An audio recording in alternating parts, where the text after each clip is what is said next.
My sister blamed me for her divorce and my family abandoned me for that. 3 years later, I see her working at McDonald's and she asks for help, but then I get to know this shocking truth. I, 28M, come from a family where my elder sister Marie, 34F, has always been the golden child. Our parents doted on her, giving her everything she wanted while often neglecting my needs. Growing up, I learned to keep my head down and stay out of trouble, as any attempt to stand up for myself would result in punishment or ridicule. Marie got married to Lucas, 36M, when she was 25. I was happy for her, hoping that marriage would help her mature and become more responsible. However, I soon realized that wasn't the case. Marie continued her party lifestyle, often staying out late and coming home drunk.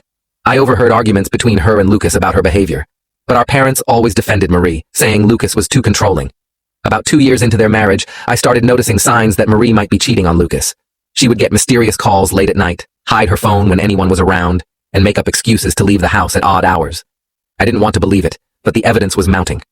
One day, I accidentally saw a text on Marie's phone from someone named L, talking about meeting up at a hotel. I was conflicted about what to do with this information. On one hand, I felt Lucas deserved to know the truth. On the other hand, I knew speaking up would only cause trouble for me. So I kept quiet, hoping the situation would resolve itself. Things came to a head when Marie introduced us to her friend, Liam, 32M. Liam started coming around our house frequently, and I couldn't help but notice the way he and Marie looked at each other. It was clear there was more going on between them than just friendship. The real turning point came during a family barbecue. My girlfriend Abigail, 27F, was there, and Liam took an immediate dislike to her.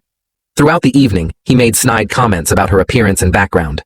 When Abigail excused herself to use the restroom, I overheard Liam telling Marie that she was way out of my league and that I should stick to my own kind. I was furious, but tried to keep my cool for Abigail's sake. However, things escalated when Liam accidentally spilled his drink on Abigail's dress. As she stood there, mortified and on the verge of tears, Liam laughed and made a crude joke about her now being in a wet t-shirt contest. That was the last straw. I confronted Liam, telling him to apologize to Abigail and leave. Marie jumped to Liam's defense, calling me oversensitive and saying it was just a joke. When I refused to back down, Marie turned to our parents, playing the victim as she always did. To my shock and disappointment, they sided with her, telling me I was ruining the party and should apologize to Liam. In that moment, something snapped inside me. Years of pent-up frustration and resentment came pouring out. I told everyone present about Marie's affair with Liam, showing them the texts I had seen on her phone. I even had pictures of them together at a hotel, which a friend had sent me after spotting them. The aftermath was chaos. Lucas was devastated, Marie was screaming at me, and our parents were in shock. In the days that followed, Lucas filed for divorce. Marie, instead of taking responsibility for her actions, blamed me for ruining her marriage. She cried to our parents, spinning a tale about how I had always been jealous of her and had made up lies to destroy her happiness. To my disbelief, our parents believed her. They accused me of betraying the family and causing unnecessary drama. When I tried to defend myself and point out Marie's history of infidelity, they refused to listen. My father told me I was no longer welcome in their house unless I apologized to Marie and retracted my lies. I couldn't believe it. After years of enduring Marie's selfish behavior and our parents' favoritism, I was being punished for finally standing up for myself and my girlfriend. I packed my things and left that night, with Abigail by my side, supporting me through it all. The next few months were tough. I had to find a new place to live and figure out how to support myself without any help from my family. Abigail was my rock during this time, helping me find a job and an apartment. We grew closer through this ordeal, and I realized she was the family I needed. It's been 3 years since that day. I've built a new life for myself in another state. Abigail and I got married last year, and I have a good job that I enjoy. We're happy, and I've learned to let go of the pain and anger I felt towards my family. I thought I had put that chapter of my life behind me until yesterday. I was grabbing lunch at a McDonald's drive-thru when I saw a familiar face at the window. It was Marie. She looked different, tired, older than her years. When she saw me, her eyes widened in recognition, and she quickly looked away, clearly embarrassed. I was shocked to see her working there, especially in a different state. As I drove away with my order, my mind was racing with questions. What happened to her? Why was she working at McDonald's? Where were our parents? After some internal debate, I decided to go back later during her break. I found her sitting alone outside, picking at a salad. When I approached her, she looked up, a mix of shame and defiance in her eyes. "What do you want?" she asked, her voice lacking the confidence it once had. I sat down across from her and asked, "What happened, Marie? Why are you here?" She hesitated for a moment before the story came pouring out. Apparently, things hadn't gone well for her after the divorce. Our parents had eventually thrown her out, unable to support her lifestyle anymore. She had moved in with Liam and followed him to this state when he said he had a job opportunity. But it turned out he was running from debt collectors. Now, she was stuck here, working this job to make ends meet while Liam was between jobs. As she finished her story, Marie looked at me with tears in her eyes. "I know I messed up," she said. "I've made so many mistakes. But I'm really struggling now. Is there any way you could help me out? Just a little money to get back on my feet?" I sat there, conflicted. Part of me wanted to help her. She was still my sister, after all. But another part remembered all the pain she had caused me and Abigail. I told her I'd think about it and left. Now I'm home, trying to process everything that happened. I haven't told Abigail about seeing Marie yet. I'm not sure what to do. Should I help Marie? Should I try to contact our parents and find out their side of the story?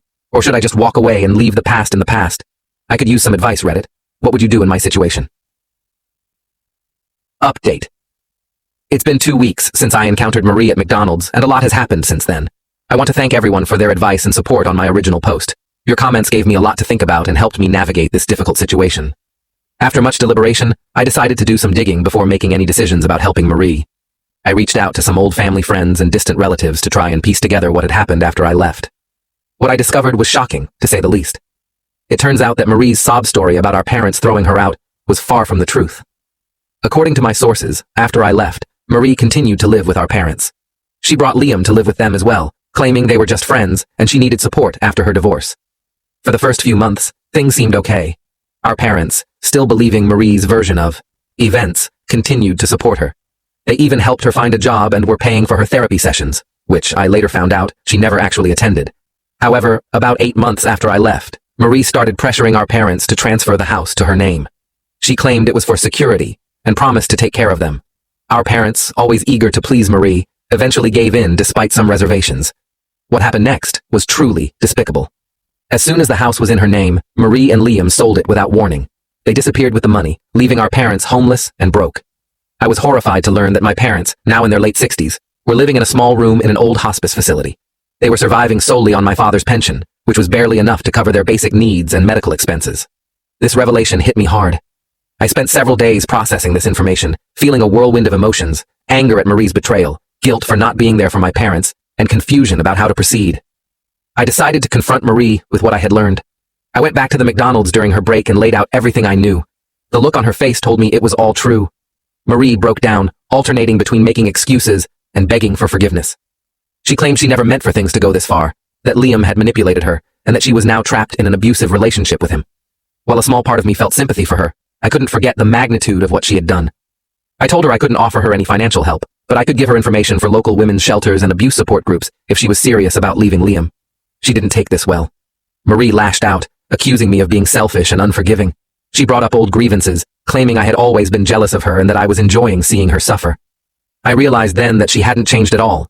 She was still the same manipulative person who had caused so much pain in our family. I left her there, feeling a strange mix of sadness and relief. I had finally seen Marie for who she truly was, and I knew I had made the right decision in not helping her financially. Now, I'm faced with a new dilemma.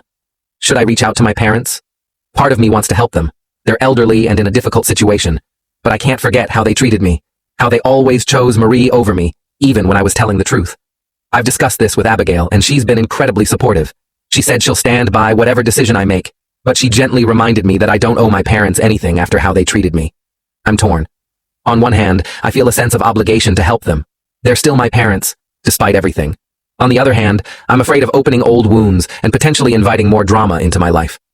I'm considering maybe sending them some anonymous financial help through a lawyer, without revealing my identity. But I'm not sure if that's the right thing to do either. I could use some more advice, Reddit. How would you handle this situation with my parents? Should I reach out to them directly, send anonymous help, or should I continue to keep my distance? Update. It's been about a month since my last update, and I wanted to share the latest developments in this ongoing family saga. After much soul-searching and long discussions with Abigail, I decided to reach out to my parents. It wasn't an easy decision, and I had a lot of reservations, but I felt I needed to at least know their side of the story. I hired a private investigator to locate them, as they were no longer at the hospice facility I had heard about. It turned out, they had moved to a small rundown apartment in a not-so-great part of town. I wrote them a letter explaining that I had learned about their situation and that I was willing to talk if they were interested. I included my phone number but not my address, still wary of potential manipulation. To my surprise, my father called me just 2 days after I sent the letter. His voice sounded older, more fragile than I remembered. He asked if we could meet in person, and after some consideration, I agreed. We met at a neutral location, a small cafe halfway between our homes. When I saw my parents, I was shocked at how much they had aged. My mother looked frail and tired, while my father's once confident posture was now stooped and uncertain. The conversation was awkward at first. There was so much unspoken hurt and resentment between us. But as we talked, the full story of what happened after I left began to emerge. They admitted that they had been wrong to always side with Marie. They explained how she had manipulated them, playing on their emotions and their desire to keep the family together. They confessed that deep down, they had known I was telling the truth about her affair, but they couldn't bring themselves to accept it. When Marie sold the house and disappeared with the money, it had been a brutal wake-up call for them.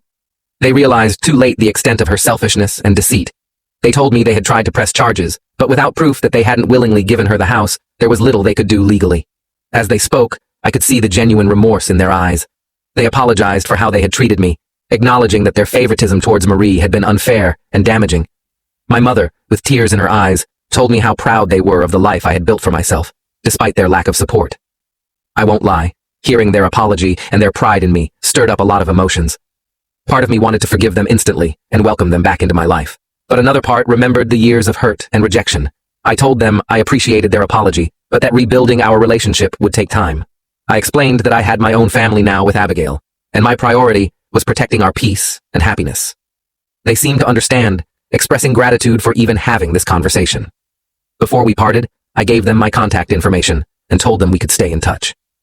In the weeks since that meeting, we've had a few phone calls. They're brief and sometimes awkward, but it's a start. I've also arranged for some financial assistance to help them move to a better apartment and cover some of their medical expenses.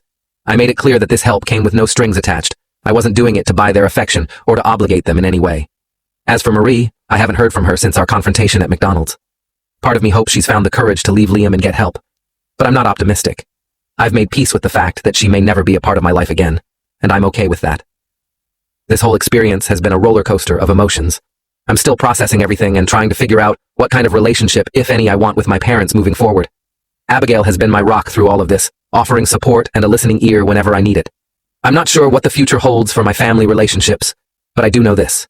I'm proud of the life I've built, the strength I've found in myself, and the family I've chosen with Abigail. Whatever happens, I won't let the pains of the past dictate my future happiness. Thank you again, Reddit, for all your support and advice throughout this journey. It's meant more to me than you can know.